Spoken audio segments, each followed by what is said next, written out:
everybody. Thank you for being here today. Before we start with our transportation work session, I do want to announce the committee assignments. I've handed out the committee assignments and liaisons to all members.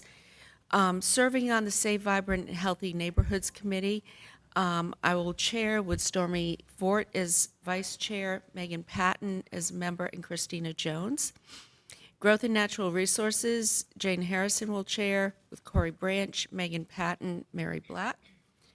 Transportation and Transit, Corey Branch will chair, Jonathan Melton vice chair, Jane Harrison, and Christina Jones.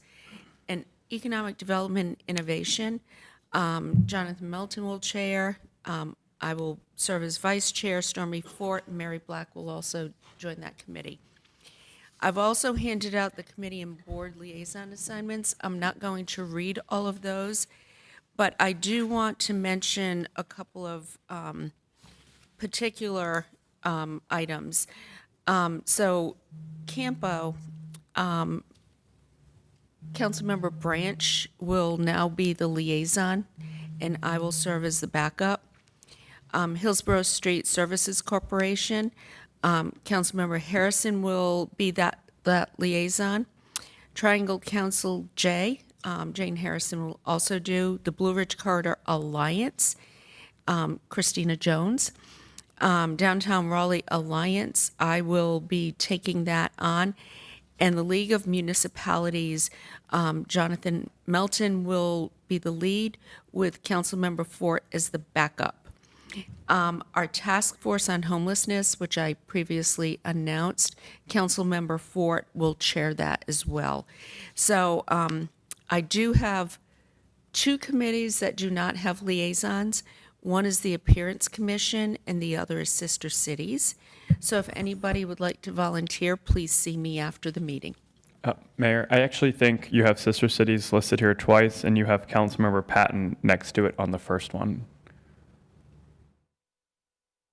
Raleigh, Sister Cities, and Sister Cities. Okay, no, that's not accurate. So, sorry, we did this kind of last minute. So just tag off Raleigh Sister Cities, and there are openings on the Parents Commission and Sister Cities. Please let me know if there's any interest after. Okay, thank you. Michael Moore, you will come up and give us some perspective on what we're about to hear. Absolutely. Good afternoon, Mayor and members of Council. Very excited to be with you today. We've got presentations from some of our partners, external partners, for you today, and a little bit of work we want to just introduce to you today regarding our Go Raleigh transit management contract.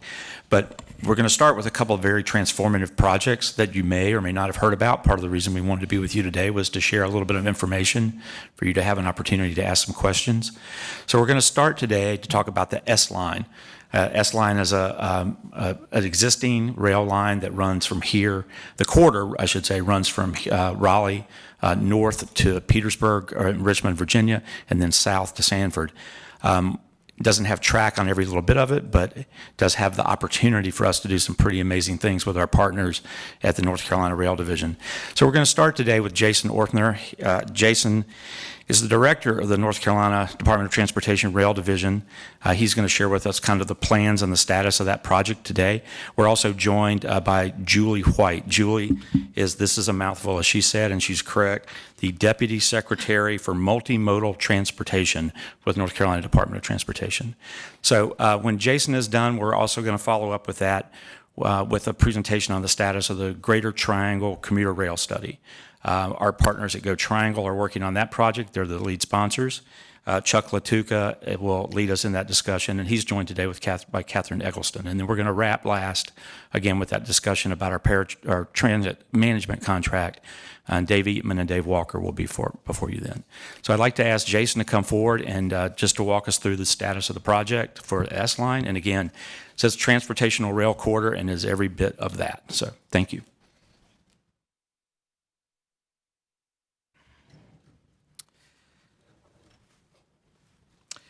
Thank you, Michael. and thank you, Madam Chair. Very happy to be here and address the council today. I also wanted to add to our list of attendees, we also have with us Ryan Brumfield, who is our director of our Integrated Mobility Division and works with transit systems and active transportation, all things transportation all across the state. So we're excited to have him with us here as well. So the title of my presentation is the S-Line, a transformational rail corridor. It really is in so many ways, and I'm looking forward to describing why that is. But first, I'd like to just kind of go over our existing passenger rail services provided, supported by the state of North Carolina, NCDOT. We currently operate daily passenger rail service right here out of Raleigh to multiple points, but multiple trains every day between Raleigh and Charlotte. Currently 4 trains each way a day. One of those trains is the Carolinian that goes all the way to New York and back every day.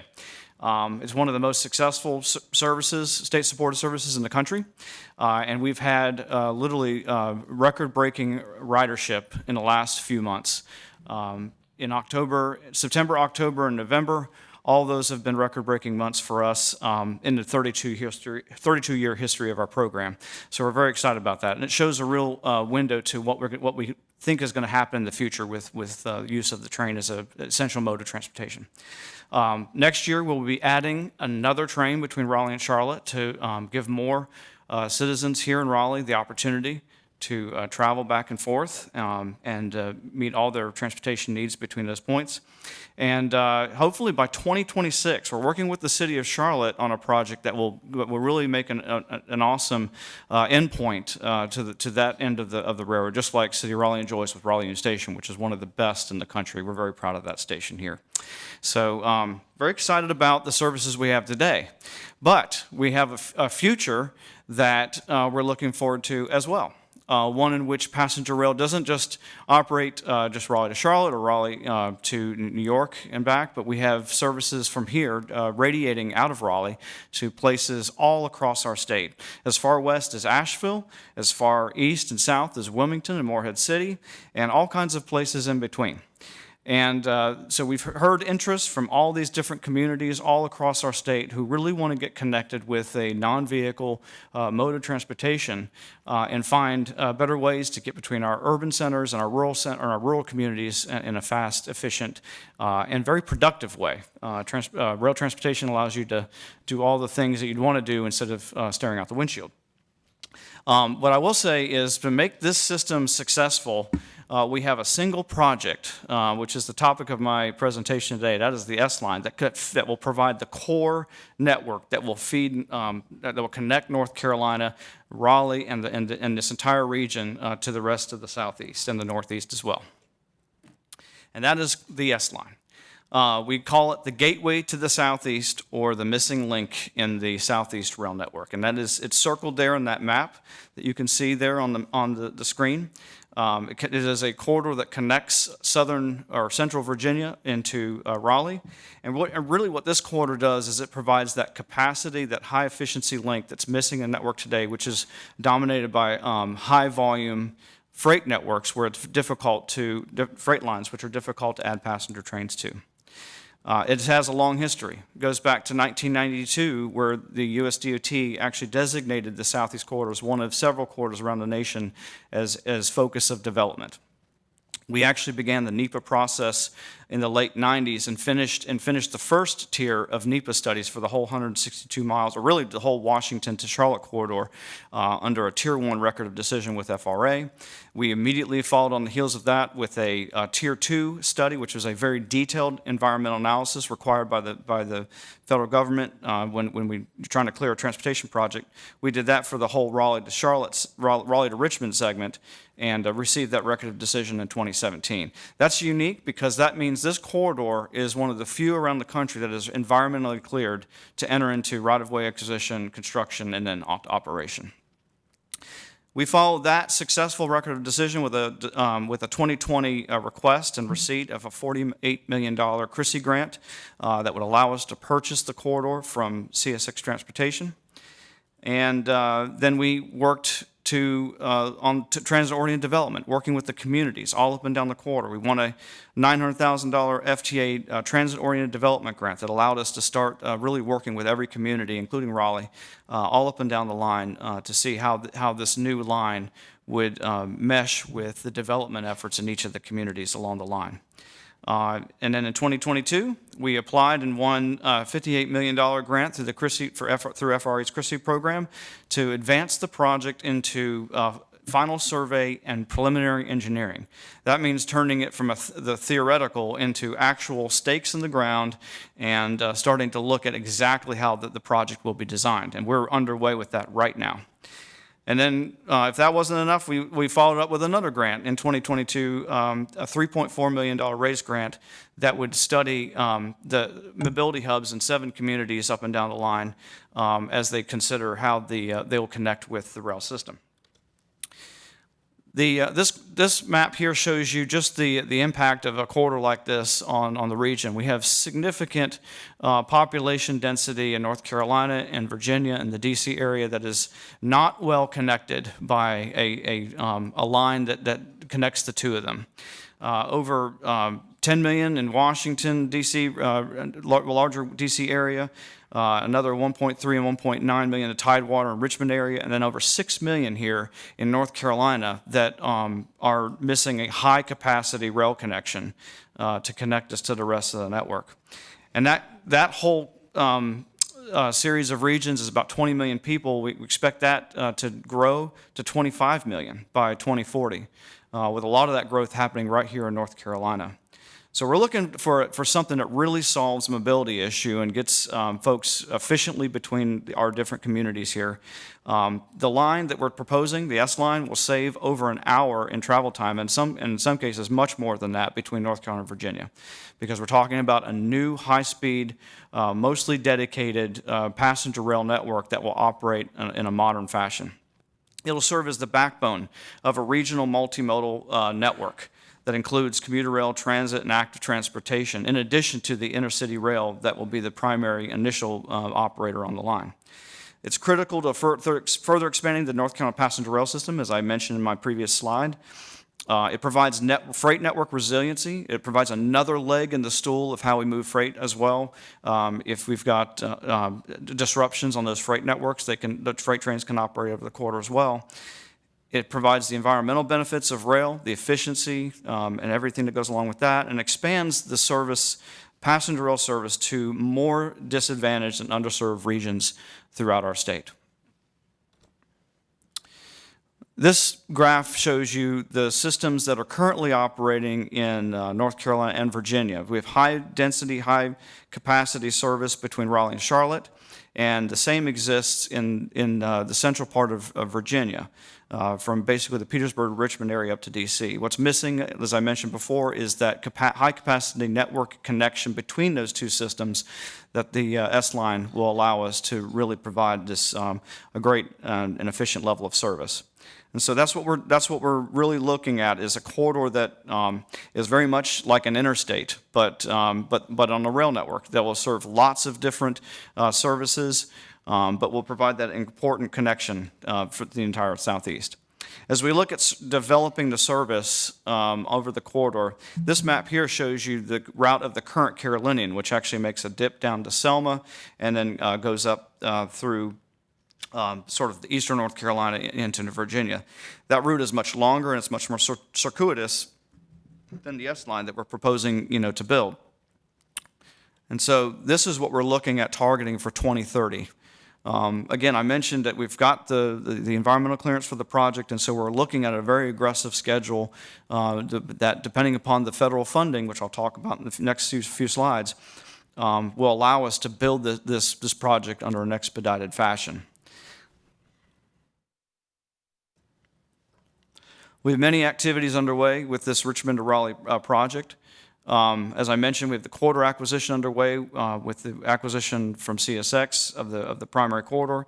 Virginia has just completed their acquisition of the same corridor in the Commonwealth.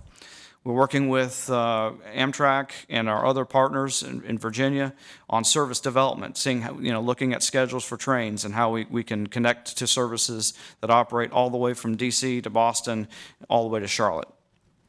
We have underway corridor photogrammetry and survey. Those are the activities necessary for the base mapping and field staking of the project.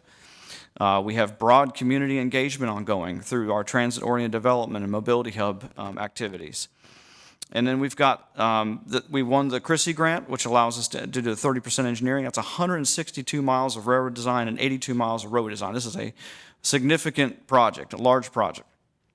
And we're developing and submitting grants and establishing matching funds for 2 upcoming grant opportunities. One which we've already submitted, which is the fiscal year 22 CRISI opportunity for 60% engineering. That's the next level of engineering that will allow us to move towards the right-of-way acquisition for roadway and other parcels, and then preparing right now for what they call the federal state partnership program for intercity passenger rail grant. That is an open opportunity right now with a due date of March 7th, and that is where the significant money is available at the federal level to build a project like this.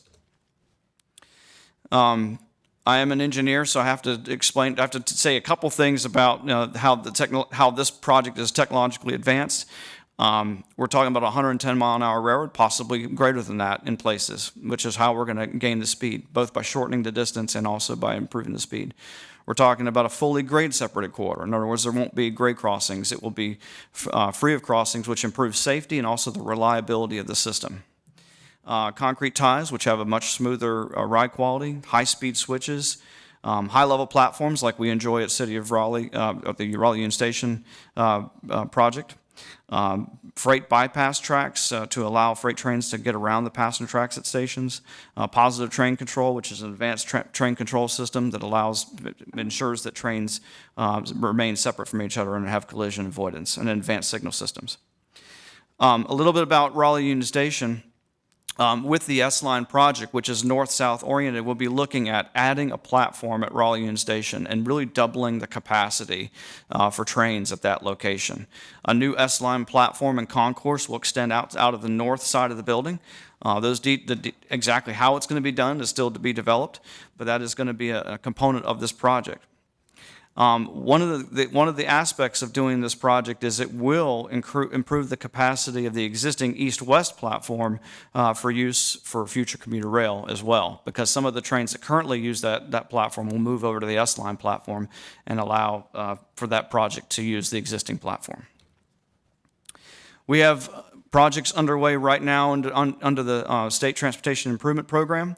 4 grade separations along the S-Line already funded through that program, extending from New Hope Church Road, Millbrook Road, and Durant Road, sort of in the North Raleigh area, that are funded, and then Rogers Road in Wake Forest. All of these are tied to grant opportunities, because federal grants, discretionary grants require a non-federal match, usually in these programs of about 20% of the 100% total project cost. So we are working with our Division of Highways and our STIP folks to find projects that fit into the mold and allow us to match those types of projects for doing more than just what the project intended. Under upcoming grant opportunities, I mentioned that we've got significant federal funding forthcoming.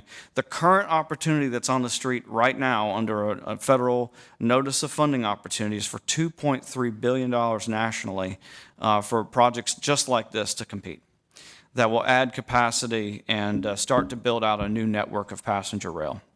The $2.3 billion is just this year's funding cycle. There'll be additional years within the IIJA or the Bipartisan Infrastructure Law that allow this type of funding to occur every year for the next 5 years under the program.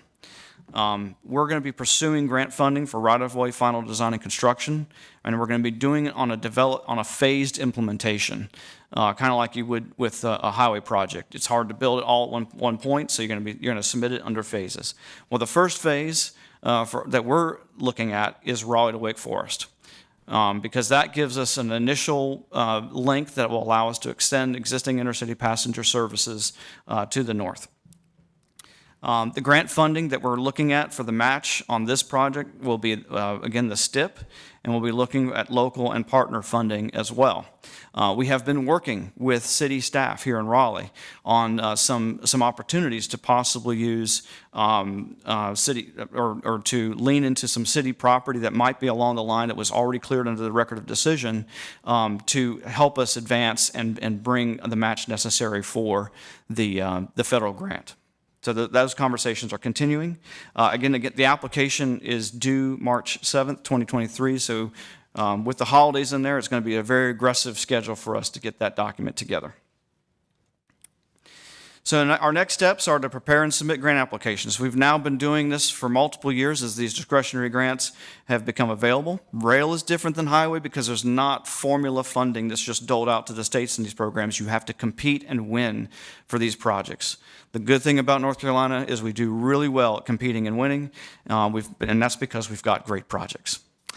We're going to continue our strong coordination with communities, with Amtrak, Virginia, the freight railroads, and other key stakeholders, certainly the city of Raleigh. We're going to be expediting the preliminary engineering program that we have underway right now, and we're continuing to look for opportunities to accelerate the full delivery of the Raleigh to Richmond project and expand rail services on a phased basis. So, Madam Chair, I appreciate the council's time. Thank you. This is going to be amazing, and I know it's been a long time in the process. I also want to thank Julie for her work on this. Very much appreciated. Jason, if you could just, we have 4 new council members.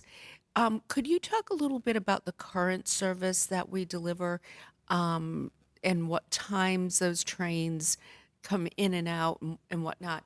And also talk a little bit, we had this discussion at one of our meetings, RTA, about marketing the current service so people know that they can take a train from Raleigh to Durham or Raleigh to Charlotte and just make it more pronounced. So could you talk a little bit about that? I'd be glad to. Absolutely. Yes, Madam Chair. So our current service, as we mentioned, we have 4 trains a day currently each way between Raleigh and Charlotte. Those trains operate throughout the day, starting at 6:30 out of Raleigh, and the last train leaves between 5:30 and 6 p.m. in the afternoon. And then likewise out of Charlotte, there's a return train. Now all those trains stop in Durham, Cary, and Raleigh. So we actually do have citizens that currently use those services for commuting between those locations. It's an intercity service, so it goes over the longer distances. But it's a flexible service, and to the point of marketing, obviously this is an area where we've been leaning into. We've been working with our communications group within the Department of Transportation to really get the message out that these trains are available. And I think the record ridership that we're seeing now is some of the evidence that some of that messaging is working. I'll even mention that one promotion we have going right now is a buy one get one free for for passengers that would travel between January and March. So if you're looking for a good gift idea, buy that opportunity before December 24th, and you get every ticket buy one get one free. Thank you. Councilmember Melton, did you have a question? No, I just wanted to plug that I'm really excited for this. I was in DC this past weekend. We took the Carolinian up and the Silver Star back, and so that was great. Obviously, having this more direct connection will really improve the, first of all, the speed of the train, and then more of a direct route, so you don't have to dip down and then go up.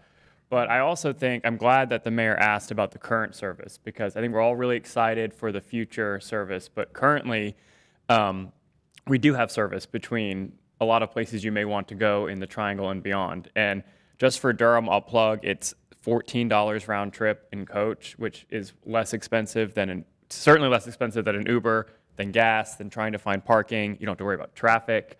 We also benefit Raleigh. The return trip from Durham is the later train, so you can get on it at 9:30 p.m. So if you want to go for like dinner or a couple drinks or a show or something, we benefit from that because we catch the last train back. And so I have seen just riding sort of this excitement and a lot of more folks doing it. And I think people are really getting ready for commuter rail, for the S line. And so I think it needs to be a priority for our city and this region. And whatever we can do to be helpful, please let us know, because this is really exciting. Mm-hmm. Thank you. Any other, Councilmember Jones? Hi, thank you so much for the presentation. When you say record breaking, can you, since I'm new and I don't know, can you give me the numbers so that I understand and have a frame level of where to start from? Absolutely. So, record breaking, our highest month in the 32 years was about 55,500 passengers operating, between the Carolina and the Piedmont services. 55,000, you said? Yeah, 55,500. Thank you.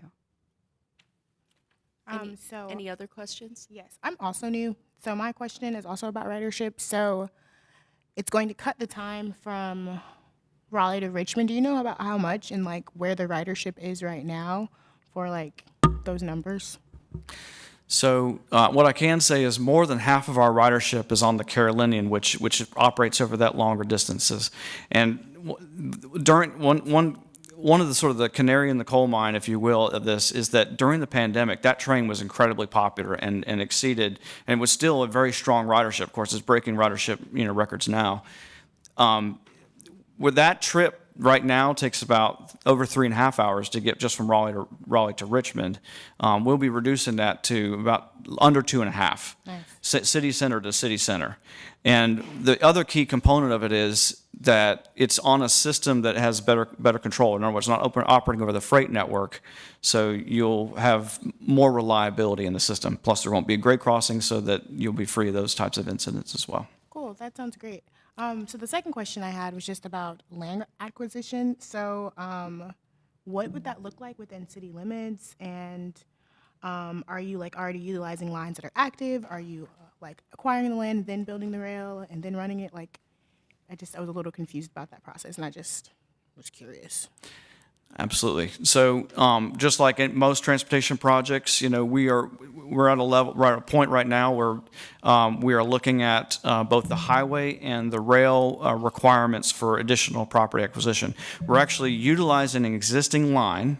That is currently the CSX corridor that operates directly north out of Raleigh, up towards North Raleigh, Durant Road, and then on. It kind of parallels US 1.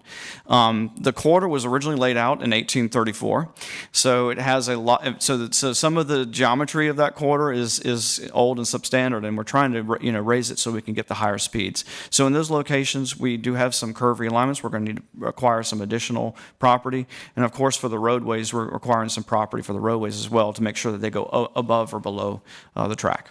Okay, cool. Do we have any other questions? Councilmember Patton? Yeah, hey, thanks for this presentation. It's great. I was curious if we could talk about the grant funding. You mentioned that in order to receive the federal dollars, you need to match roughly 20%. Typically, where generally do those non-federal dollars come from?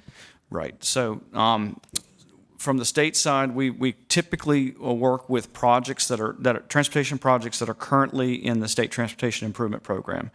Those are projects that have gone through the process of being funded through the prioritization cycle. We're going to continue to lean into that for these grant cycles going forward. Other grants have also had local participation as well. Communities have provided a match. In fact, one example is Raleigh Union Station had a match from City of Raleigh when we did that project. And then we're looking at other key stakeholders and partner funding as well. So kind of a combination of those things. Councilmember Branch? Jason, definitely thank you. And I know there's been meetings. We had a meeting in Wake Forest, we had a meeting in Raleigh, we had a meeting in Sanford. Can you share when the next meeting in that schedule, so if other council members are interested to get into the engineering, because that's really what those meetings are they go really in deep details, so that in case they're interested in getting that information, because I know it's public record. Yes, that's correct. So there's two efforts going on right now. One is efforts related to the transit-oriented development analysis, and we have public meetings around that process right now that have been ongoing. There will be future meetings as well to update the public on the rail corridor itself. We anticipate those being scheduled sometime next year. So we have basically public involvement efforts on two different fronts. Any other questions?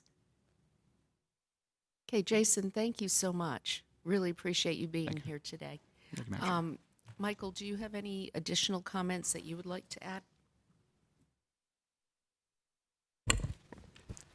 Madam Chair, to the last point, as new public meetings do come out, our staff is engaged, involved with that alongside our colleagues in planning and development. We'll make sure that council is aware of those when they come up, when the opportunity comes available again. Make sure that you know what's going on and have the opportunity to attend and learn a little bit more.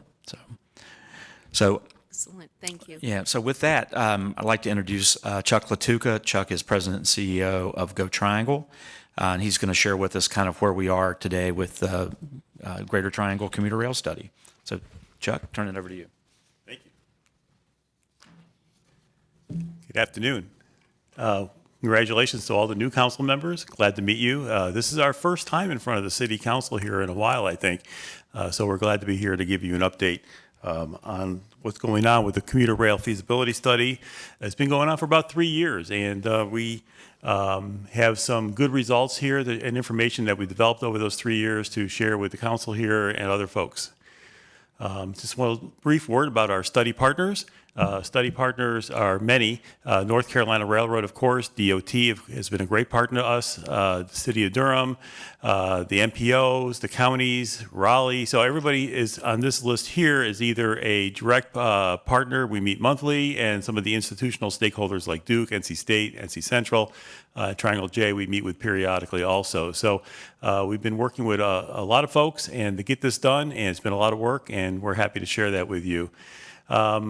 One of the things the study found is that ownership of vehicles is going to grow significantly over the next 20 years. So, we've had a population as of 2020 about 2 million people. We expect that the population is going to grow by over 1 million next 20 years, and also the number of vehicles are going to grow significantly. About 1.3 million vehicles are going to be added to our highways. So you can see here is a little bit of a snapshot of what the current state of the roadway system here is in the triangle, and you see some red, which means congestion, some yellow means it's getting a little bit worse, and then green is free flowing, and that's the current snapshot. And then when you get into 2050, this is what it's going to look like after we add another 1 million people and many more vehicles to the roadway network. So this is just something here that kind of demonstrates to us that if nothing's done, okay, so obviously some things are going to be done. DOT is going to be doing other highway projects. Transit's going to increase. There's going to be more BRTs that are going to be done, especially by Raleigh. And of course, we want to add commuter rail to the system to prevent this picture from being as red as it is by 2050. So that's the challenge that we're trying to address. And I think that, the commuter rail is one way to address that challenge, in addition to new BRTs and more bus service in the region.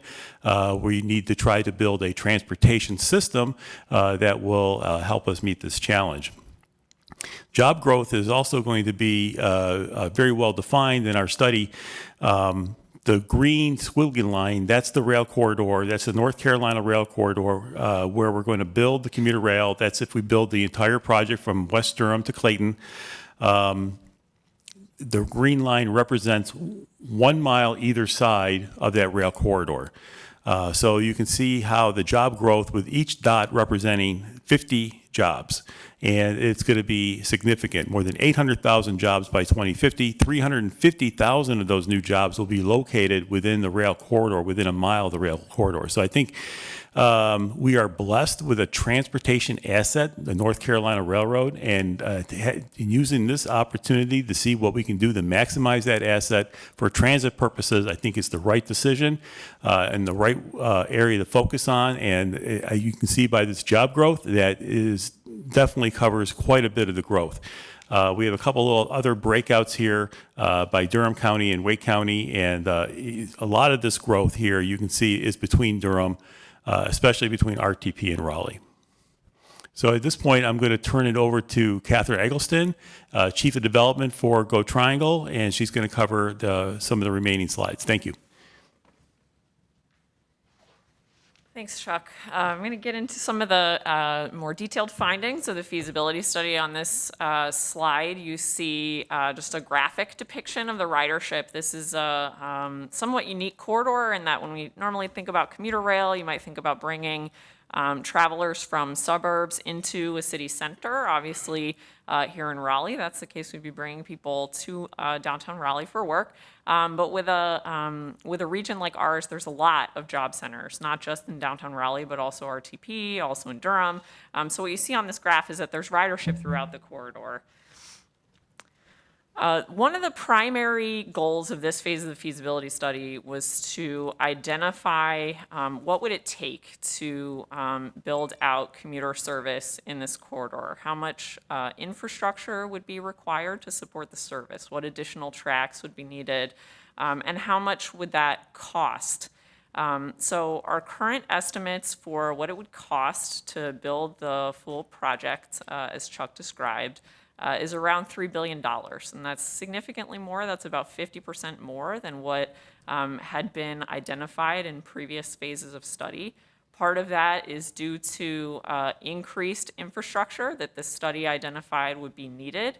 And then part of that is just with inflation that obviously we all know about. Projects around the country, around the state have been dealing with, really putting a lot of upward pressure on construction costs. So one of the significant challenges moving forward is, can the region afford to construct this project with the available resources that are dedicated from the Wake Transit Plan as well as the Durham Transit Plan in the case of this regional project. If another finding of the study is that if the funding were made available and a decision were made to move forward, the implementation timeframe for the project would be on the order of 10 to 12 years. So starting service in 2033 to 2035. Again, that's assuming a decision is made to move forward in the coming months and that the funding were able to be identified. With the current resources in the plans, in the Wake Transit Plan and the Durham Transit Plan, it does not appear that the full $3 billion project would be able to be implemented in that time frame. So we've been looking at some implementation options, phased implementation options for consideration. So looking at that, when we think about phased implementation, we want to consider the cost of different phases, the ridership that would be carried in the different segments, the complexity, and then the time frame that that would be able to be delivered. So we divide the corridor kind of into three sections: the western section west of RTP, central section from RTP to Raleigh, and an eastern section from Raleigh east down towards Garner. I'll have a few slides here that show some of the challenges in each of those segments. This is kind of a summary with the most expensive and kind of most complicated segment being the western portion between Durham and RTP. The most straightforward and likely lowest cost section being the eastern from Raleigh down east towards Garner, and then the central segment kind of being in the middle in terms of cost, complexity, and time frame to deliver if it were to be identified as the starting section. So looking at the western section first, I'm just going to go from west to east and talk a little bit about what we found in the study. So there's a lot of words on this slide. I won't read them all. But basically, there's a lot on the track infrastructure side that is complex in Durham. And that really is driving from the fact that there's an operating freight rail yard, a big one, in East Durham, where very long freight trains are built there, and they occupy the mainline track. Through Durham, there's just one track today. And so in order to support a reliable, frequent service like the commuter rail, additional track infrastructure would be needed. A second track for sure, in addition to the one track. And then around the freight yard in East Durham, the railroad parties have identified the need for a third track through that area to ensure that the passenger service could operate while those freight operations are happening in the yard as well. So that's driving a lot of the complexity in Durham with additional track infrastructure that's needed, as well as some grade crossing issues close to the yard that would need to be dealt with. So A big portion of the additional cost that was identified in this study is being driven by these rail infrastructure complexities in this portion of the corridor. So we have the kind of most significant implementation challenges here, and the costs really exceed what's available in the financial capacity of that Durham transit plan. Looking at that, on the plus side though, looking at a phased implementation option where this portion would be deferred until later would provide the opportunity potentially for other funding, state or federal funding, to be identified for improvements to the corridor, maybe building out some of that additional track, addressing some of the grade crossing issues, and potentially using some money that's committed already for grade separation projects in East Durham and RTP to leverage those for capacity improvements, some of the capacity improvements potentially. Durham is already moving forward with looking at that sort of incremental approach. They recently applied for a federal grant to study how to address the grade crossing issues that were identified in East Durham that would position them well to be competitive for future state and federal grants for those in the future. So this idea of an incremental approach is kind of already being looked at by the partners in Durham, recognizing the kind of financial challenges that we've identified here.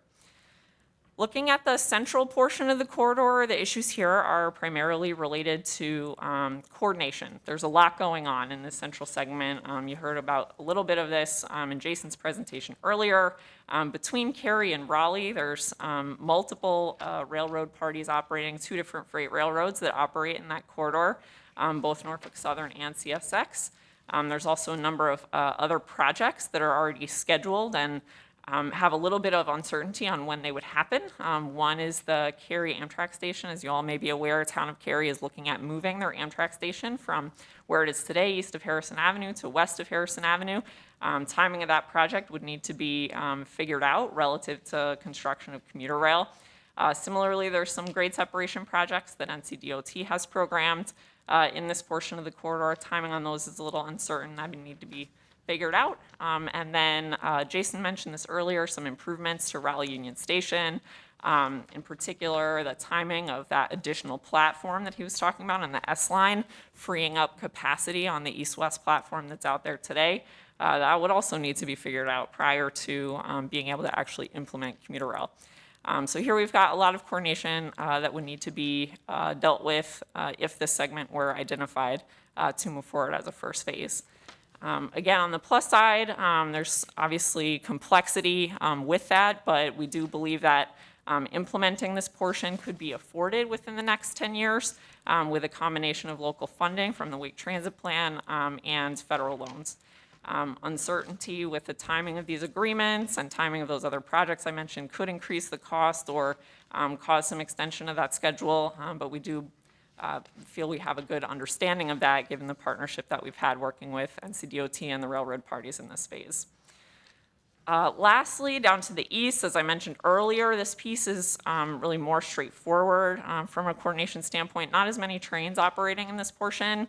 Minimal additional infrastructure beyond that second track was identified as being needed to be built out here. So this would be the lowest cost piece. If there were interest in moving forward with this piece as an initial phase, it would need to be identified funding from Johnston County in order to get out to Clayton. Johnston County does not have a dedicated revenue source for transit, so that is a significant complexity that would need to be figured out to implement this piece. Again, similar, just that the impacts of the S line would need to be dealt with at Raleigh Union Station. But again, this piece could be afforded by the capacity of the Wake Transit Plan and federal loans. Okay, so that's kind of the technical piece. I'll talk a little bit about the financial opportunities with phased implementation. There's multiple paths forward here. And I think there's a lot of desire for identifying a specific path, a specific schedule. If you start with one portion of the corridor, when could you complete that one and build the next one? How much would that all cost? And it's very challenging to identify a specific prescription for that because there's a lot of uncertainty right now. On the upside, there's a potential for an initial phase and any extensions to be eligible for up to a 50% federal grant from the Federal Transit Administration. It's also a chance that some standalone projects could be identified that could be funded with up to 100% state and federal funding, with possible local contributions for operations and maintenance. The funding picture could get better than the baseline that we're looking at right now, although it's also possible that the funding could be more challenging. It's possible that that 50% federal grant may not be able to be achieved for the first phase or for extension phase. And I'll talk a little bit more about the details of that on the next slide. And then it's also possible that any standalone projects that are identified, grade separations or capacity expansions, that we may not be able to get state and federal funding for those. That funding is limited. You heard Jason talk earlier about that being discretionary, competitive, so it's not guaranteed. We can't count on it at this point. Let me talk about New Starts, which is the Federal Transit Administration funding program. You heard Jason talk earlier about Federal Railroad Administration programs. The New Starts program, which is what has always been envisioned to be the source for federal funding for this project. It's a competitive program. It has set criteria. You have to get a certain rating on those criteria in order to be eligible. Earlier phases of study for this project have identified that it's really right on the line for this project to be potentially eligible. It looks like it would get about the minimum needed. And we're seeing similar results now, with it being right on the line, really potentially below the line of what would need to be funded. The population density and ridership data are really holding it back. Continued growth in the region, increased commitment to TOD in the station areas would potentially put it back into where it would need to be eligible for funding. Similarly, shifting to a more all-day service plan as opposed to a commuter-focused service plan would potentially increase the ridership and potentially improve that outlook. Lastly, FTA is working on updating the criteria for the first time in a long time, and we don't know what the impacts of that will be. So we expect those to come out next year. We would want to see what those are to understand if that's positive or negative for the project. A couple more slides here. Other state and federal opportunities, I've talked about these before. You heard about these from Jason. There's federal funding available for safety projects, for capacity projects, potentially for Amtrak station improvements. So there are ways to potentially bring more federal funding or different federal funding to offset some of the project costs. You probably won't pay for the whole thing this way. Definitely will not pay for the commuter stations from sources like this. And as Jason mentioned earlier, the total capacity nationwide for these grant programs is, it's a certain amount of money. So it's unlikely that we would be able to get all of the money needed for this. But you could likely or could potentially offset certain costs or some costs with these types of projects. So as far as next steps, and I'll ask Chuck to come back up here in a couple more slides, but as far as next steps, we're looking to do public engagement, share these results with the public in the first quarter of 2023, work with funding partners in Durham, Wake, and Johnston to finalize a proposal for whether and how to move forward by the second quarter of 2023. Depending on what that outcome is, Go Triangle would then work to update the transit plans in the counties, have the funding partner boards consider a cost-sharing proposal if a recommendation is made to move forward. And we would like for all that to happen in the second quarter of 2023 so that by the summer, there's a decision on how and whether to move forward. On the cost-sharing proposal, what we're envisioning there is that Go Triangle board members, county commissioners who serve on the MPO boards would participate in that.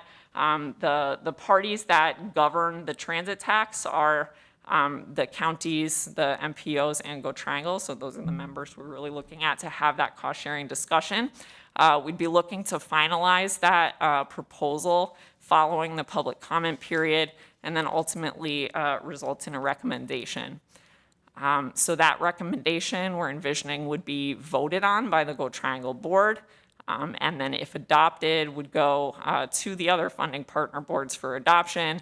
And then we would come to other parties, the affected municipalities, including Raleigh, as well as the boards of NCR and NCDOT, to obtain resolutions of support for moving forward. A project like this really needs to have a broad base of community support and support from all the critical partners in order to be successful in moving forward.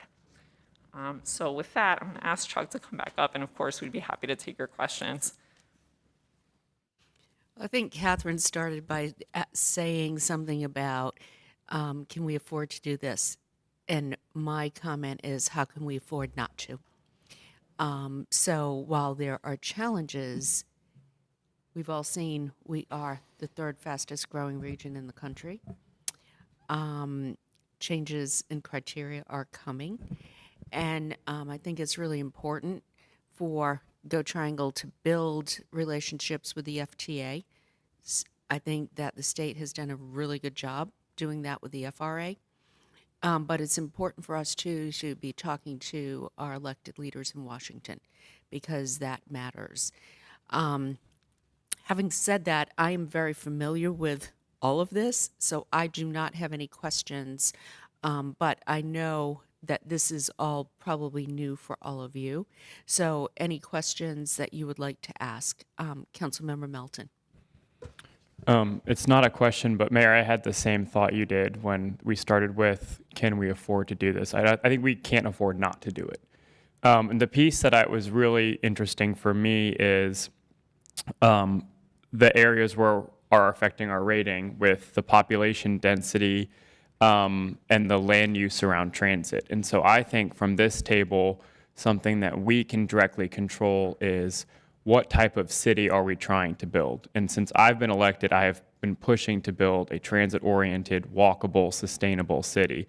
It's unfortunate because I think we grew in a very car-dependent, sprawling manner, and that's affecting our ratings on things like this. And nobody likes to be in traffic. People like to say they're stuck in traffic, and the response I like to hear is, you're not stuck in traffic, you are traffic. And it's because we haven't given folks options. And what we need to be doing is giving folks options. And the commuter rail, I think, is going to be required for this region. No one, if you scroll back up to that map, by 2050, all that red, nobody's going to want to be sitting in that. And we have to build our way out of it. It starts with the commitment to transit, but I think it also, what I'm hearing is a commitment to the appropriate land use around transit to have the required population density. And so it's going to take changes that are uncomfortable to our built environment, I think. I think we're feeling some of those growing pains now, but we built in a very unsustainable, sprawling, car-dependent manner, and we have to now make conscious choices from this table to get ourselves back on the right path. We can, let me see, yeah, Pat Young is here, so he got that message. Yes. Any other questions? Councilmember Black? Thank you, Councilmember Milton. I got to get used to saying that.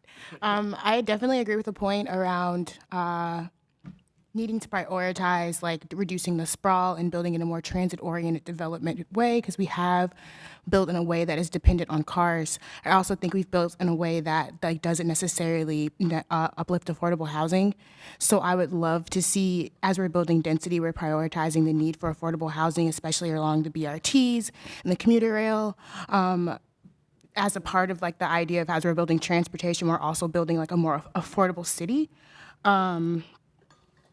I did have a question around the commuter rail.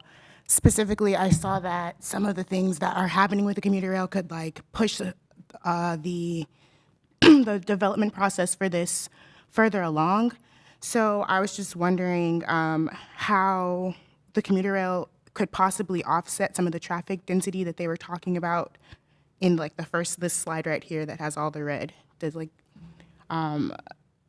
is there like an aspect of how the commuter rail is like going to offset some of the stuff that's happening with the density, or not the density, like the traffic and congestion tied to the growing of the commuter rail across the area? Sure. So we are projecting 18,000, up to 18,000 trips a day that would utilize the commuter rail, building out the full system, and that's by 2040. So that means after a few years of operation, up to 18,000 trips a day. So that's 18,000 car trips that's going to be taken off the highways, and that's very good, right? In addition to that, the commuter rail is also going to, help planning folks, make some decisions about, about where building's going to happen, right? So as the stations develop and the areas around the stations develop, make walkable development to the stations, I think is going to also help facilitate some, taking that traffic off the road. Even if it's just the traffic that to get to the station and park and get on that train, you don't want that traffic either. So I think, especially, you have such a Raleigh, is so lucky, right? You have the train station downtown in a very good location. Go Triangle's working with some private developers to build the Rust Bus project right behind the train station. You may have noticed a demolition that's going there. So 560 more units of residential plus some light commercial that's going to happen around there, plus a connection, a pedestrian connection to the station from that development. So more of that type of development and those opportunities will present themselves as we develop commuter rail and develop the stations. There's affordable housing in that project as well. Yeah, the Rust 10%. Bus. Yeah. Do we have any other questions? Councilmember Branch and Just not a question then Councilmember Patton. as a member of the board for Go Triangle. I just want to thank Chuck and staff for the presentation, but also just there's going to be some tough decisions that are going to have to be made. We saw the three: Western, Central, and Eastern, but I think at the end there may be some overlap. I know in conversations that I've had with some of our colleagues in Durham, I think there's a path forward in working and building out the first phase. This is going to be a phase project. Just like you saw with the S-Line. The S-Line is going to be a phase project. The only people that print money is the federal government, and they're not giving a lot out. Right. So we're going to have to do this in phases. We just have to be strategic and make sure the phases make sense. That's my main thing, is making sure that that first phase has and must be successful. Yeah. And I appreciate those comments too, Councilman Branch. I'll call you Trustee Branch too, because you're my trustee. So I just want to kind of just point to my colleagues here at DOT real quick. I think they have demonstrated that even they are taking a phased approach, but success in building phases also brings in more money, because now you're real and you're building something and you're on your way. And I think that makes you even more eligible for future funding, whether it be state or federal funding. And I think that's getting started is a very important step here in this process, even if it's a phased approach. We don't want to do a phased approach. We want to do the whole thing, right? We want a regional solution, but it's just going to take longer than we anticipated because of the cost. Councilmember Patton. Yes, thank you. Thanks for this presentation. I was curious if you could talk about the public engagement process. What are your plans? How are you going to reach folks, and which folks are you going to reach? Sure. I'm going to turn that over to Catherine. She's been more involved in that, but we're looking forward to a good, robust engagement process starting in January. Yeah, thank you for that question. Our engagement team has been working with partners throughout Wake County, including City of Raleigh staff, to develop multifaceted engagement plan that will include in-person public events that we host, in-person public events that are kind of pop up at other events happening around town, as well as at transit centers, to ensure that we're engaging with today's transit riders, our customers, to get input on these future projects, as well as virtual engagement, opportunities for a recorded webinar that people can watch at their convenience, and we will have a survey that'll be available online and delivered by paper at in-person engagement opportunities to get feedback on the implementation options and on ideas for moving forward. All of that includes kind of a list of organizations, community organizations that our team and our partner organizations teams work with regularly to build on those relationships that they have in the community and leverage that to get input at times like these when we need it. I would just add, we also have a project website, readyforrailnc.com, that has a lot of information on it, videos, testimonials, especially from Brightline folks in Miami. A lot of us went to Miami recently to visit the Tri-Rail and Brightline systems and see what they're doing down there. So I think there's some good information there too. You may want to avail yourselves of. I would love if social media could be a component of the outreach. I think a lot of people who might be potential writers would also be getting information from. Yes, social I think media. social media would be part of it. Plus, we had a webinar last year. I got to tell you, we had almost 500 people on the webinar, and then another 300 or 400 later went on and viewed the webinar. So it had very good outreach impact. Any additional questions? Okay. Just if Councilmember you to Jones? tag on to that, do you have a door-to-door knocking campaign going on for those that don't have internet access, who aren't able to find out about this through social media, through those means? So I don't think we have that type of effort going on. I know Durham had done that during its transit plan surveys. We have done a lot of in-person tabling at events. We've been a lot of community organizations. We've been at hundreds of meetings over the last couple of years, but we haven't done door-to-door specifically. My second question was, I'm just trying to understand the phased, the phases. So the number that I saw for the total project was like 3.2 billion. When you break it up into phases, how much does phase one cost? So depending on which phase that's selected, right? So the West Durham to RTP phase is about 1.5 billion. The Ellis Road, which is just north of RTP over to Raleigh, would be about 800 to $1 billion, and then the Raleigh to Auburn phase would be up to $600 million, maybe $700 million in that range. Okay, great. Thank you. Thank you for reminding me. Any other questions? Okay. Thank you so much. Thank you for the opportunity. And I look forward to working with you on this. Thank you. Yes, welcome to the board. Thank Okay. Welcome back to the board. you. Welcome back to the board. 9 years. Yeah, been talking and working on this. So it's an exciting opportunity. So thank you. Yep, thank you. Okay. Michael?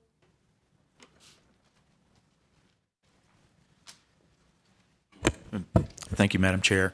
So we're going to go from some really big visionary projects to the nuts and bolts of how we run the bus system here. So as you know, we use outside operators to run our system, to do the transit management for Go Raleigh and Go Raleigh Paratransit Service, Go Access. That contract has been extended a couple of times. We have gone through an RFP process, and we have a recommendation for a vendor, David Eatman, who is our Assistant Director in Transportation for Transit, and David Walker, who is over our operations group there. We're going to share with you those recommendations. This is no action today. This is really kind of an educational piece, and we'll bring this back to you in the future at a council meeting, likely on the consent agenda. But we just wanted to daylight this for you today and walk you through the kind of the nuts and bolts of the process and what we expect the new vendors to do. So with that, I'd like to ask Mr. Eatman to come forward. All right, thank you, Michael. And good afternoon, Mayor and Council. David Eatman again with Transportation. Michael went into some of the details of our journey with this particular procurement. Again, this is our operating contract for our fixed route as well as our paratransit services. This actually represents about 8 months of work in this procurement. And we're going to present the process to you today and certainly answer any questions you have. But without further delay, I'll ask Mr. Walker, who headed up that long process, to come forward and give us an overview. So thank you, David. Good afternoon. I'm David Walker, and I'm the program manager for our Go Raleigh Bus and Bus Facilities program. As David mentioned, I've got 2 quick slides to just give you a very brief overview of what our Go Raleigh system looks like. On the right of the page is our system map. Go Raleigh actually operates 35 fixed routes, and then we have an additional 4 routes that we provide services for others. Around the triangle, 2 of those are Go Triangle, a Wake Tech Express route, and then the town of Wake Forest has a loop service up there that we operate on their behalf. Anytime you have a fixed route service, you also must provide a paratransit or ADA service for those that are not able to walk out to an existing bus stop. And so this is a map of what our service area looks like. We're required to cover any location within 3/4 of a mile either side of a fixed route service. And if there's any tiny little holes that are created, we typically just fill those in. So there's quite a few of those throughout the city. But this is what our ADA service map looks like. It does provide door-to-door service. So if you are an eligible participant in the program, you call in today for a trip tomorrow and tell us where to pick you up, where you want to be dropped off, and we make that trip happen. We provide about 1,500 of those trips daily, and that number continues to grow. It slowed down a little bit during the pandemic, but it is coming back strong, and 1,500 trips is about 200 to 300 above what our totals were pre-pandemic, so it's really growing right now. We do provide a very high level of service on this program, and about 85 to 90% today are provided by taxis. So you get an individual seat in a taxi cab that you can even designate what cab you prefer to ride in, and we will make that trip for you. The balance of our trips are provided in our Go Raleigh Access vans. We have 20 vans that provide those additional trips, and that equates again to about 10 to 15%. So to the procurement itself, this transit operating and maintenance contract will cover all of our fixed route, Go Raleigh fixed route services to include future BRT service. It will include all of our Go Raleigh Access, paratransit, ADA door-to-door service. And we probably should have put the note at the bottom up at the top. This is actually a joint procurement. Wake County decided to join in this procurement with us. So the Go Wake Access program will also be part of this contract. And they provide Medicare, senior citizen, and general public rural door-to-door trips, similar to our Go Raleigh Access trips. Why do we contract this service out? There is a North Carolina general statute that does not allow cities and municipalities to bargain with unions. And our Go Raleigh fixed route operators are part of the ATU, Local 1328, Amalgamated Transit Union. They do have a current CBA that expires this June. And the Go Raleigh Access and Go Wake Access operation is represented by the Teamsters Union, and they actually just ratified their new contract last summer, so they're good through June of 25. Part of the RFP process did require that all proposers agree to abide by the existing terms and conditions in both CBAs, so they cannot just come in and arbitrarily start rewriting what's in that CBA. That would have to be done through the collective bargaining process at the end of the two existing terms. So the procurement timeline, David talked about that very briefly. This process started in May of this year. We had a extended question and answer period. We actually had one period, and then we opened it up for additional questions. We received over 300 questions, which equated to about 50 pages of text in responses to those questions. We provided hundreds of pages of additional supporting documents to ensure that anybody that was interested in proposing had all of the information and data that they needed to provide a good proposal. We did end up with 4 proposals that came in on September the 30th, and our review team decided that it was appropriate to interview all 4 of those firms. Those were held mid-November, and then we took the review team's recommendation to Raleigh Transit Authority last week. And just an update, or just to let you know, we did have a very diverse group on the review team. It was not just City of Raleigh staff. We had 2 from our own transit program, myself and Sean Abrams, who was the Go Raleigh Access Program Manager. We had 2 representatives from Wake County that have oversight of their transportation program. Our Go Triangle friends allowed their chief of staff to participate in this review, and the town of Cary's transit administrator also participated. So we had a good diverse group. And at the end of the day, after all of the interviews, after individual recaps after those interviews, and additional follow-up meetings, the review team ranked RATP Dev USA Incorporated as the highest ranked or scored firm. This will be a very large contract over the 5-year term. It will be roughly $340 million, and you see the totals there for the 3 individual agencies. Again, that's a 5-year total cost. Again, we talked about taxi trips earlier that are done on the Go Raleigh Access program. Those trips near or are close to $800,000 to $900,000 per month. So that is a huge piece of the Go Raleigh Access program. And the structure will be such that there is a fixed flat fee paid to the vendor so that they cover most of their fixed cost. And then there's they get paid a revenue hourly rate for any revenue hours that they operate. So if they're out there on the street performing a trip, they get paid for those revenue hours. The contract will include liquidated damages. We will set performance metrics and KPIs to make sure we're keeping an eye on them. And if they're not meeting those measures, then they will be penalized with those liquidated damages. We didn't put it on the slide, but there also are incentives. So if they're doing an exceedingly good job, we will incentivize that. We will say that there are no new funds needed for this. We have our FY23 budget has already been approved, and we budgeted for the anticipated increase in cost for this contract when we went through that process last year.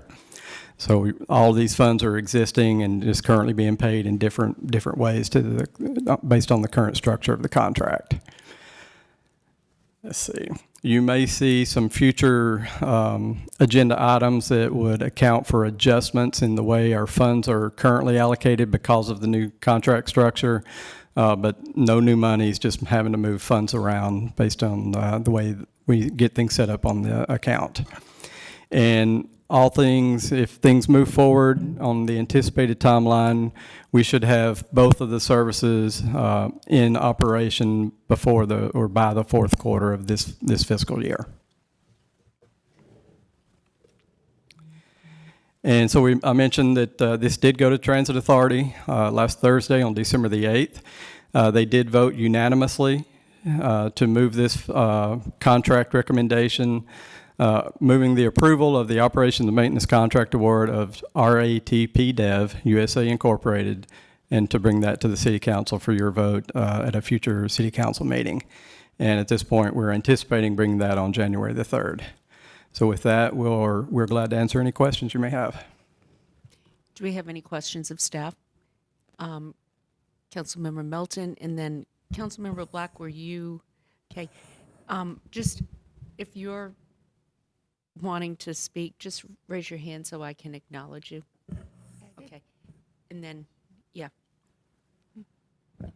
I was just going to ask, I'm on the recommended provider's website, and it looks like they handle Charlotte and Asheville. Did anybody check in with them to see what type of relationship they've had? We actually reached out to all of the references that they provided, and in addition to another, they also have Greensboro. They just recently took over Greensboro. Right, they took over this summer, so they just haven't got that updated yet. But Greensboro had actually transitioned from one of the other providers to RATP Dev, so we kind of got a 2-for-1 recommendation there. Greensboro is extremely happy with everything to date. They had a very smooth transition, and their level of corporate support, they said, was unsurmounted. That they're getting calls and contacted on a very regular basis throughout the process. Councilmember Black? So last December 8th, I actually got pulled into the conversation after the RTA meeting closed. So I got all of this kind of briefing and excitement from members of the RTA board just out in the hallway, and they seemed to be really excited about the possibility of doing this contract. One of the things that I've learned through campaigning and talking about building thriving communities is that we really need to prioritize transit that is reliable and frequent. So hopefully this contract can fix some of the reliability issues we've been having with just bus driver shortages and things like that. So I am a little curious. I want to know, I'm a curious person, so I just want to know how the RTA came to their recommendations. I don't know if it'd be possible right now to kind of view the RFPs that they use to like guide their recommendations. And then I'm also curious about if transit worker voices was really centered in the decision on who the service provider that they're going to use. I think that's the right term. The contract. So I'll answer your last question first. How were the current transit employees brought into the process?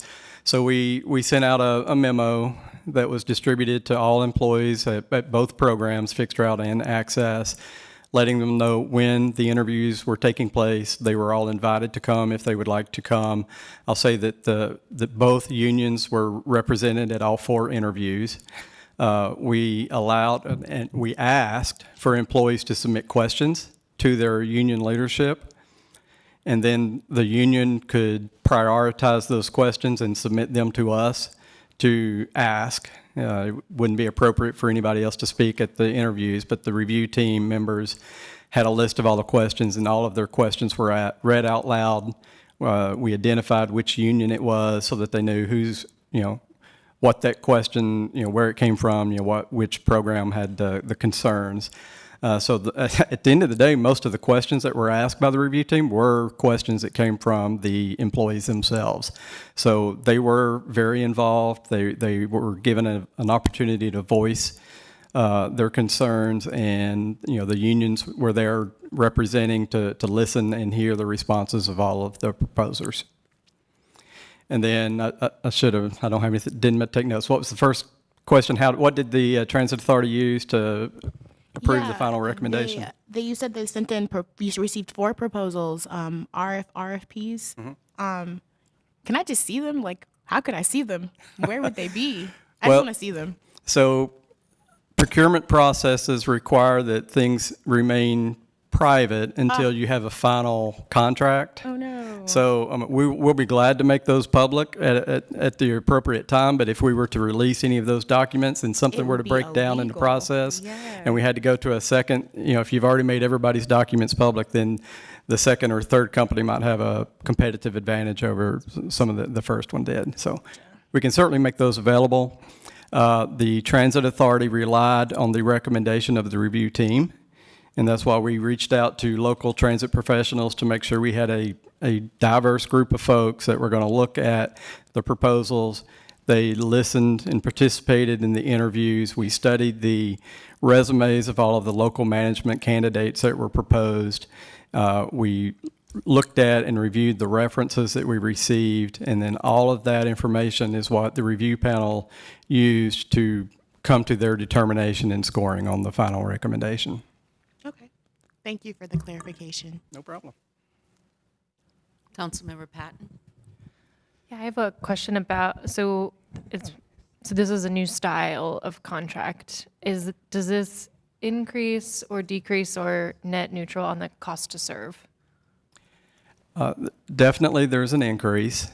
The old contract is what is considered a management contract, where the firm provides 2 employees, general manager and director of maintenance, and their annual contract is about $400,000. So we pay the current provider, Transdev, $400,000 a year directly, and that pays for the 2 employees and any and all corporate services that they provide. They do all the payroll, they paid all of our invoices, accounts payable, accounts receivable. So at the end of the day, they don't make a lot of money on a management contract. And what we found out during this process is companies aren't interested in doing that anymore. Their risk and their liabilities have escalated dramatically, especially during the pandemic. And so we actually went through the process with an RFP last year in 21 with a management contract, and we only got 1 bid. So we kind of had to step back, reassess, and come back with a full operating contract where they will take, they get paid for every revenue hour of service they provide. So typically, about 10 to 15% more is what one would expect to pay on top of what you would on a management contract. All the expenses today are basically just passed through. We provide them with about a $2 million upfront fee at the beginning of the month. They pay all the bills out of that, and then we do a reconciliation at the end of the month and see if we owe them a little bit or if they owe us a little bit. Okay, any other questions? All right, thank you. Appreciate your time today and this information. And I am now going to read a motion to go into closed session. This is pursuant to GS 143-318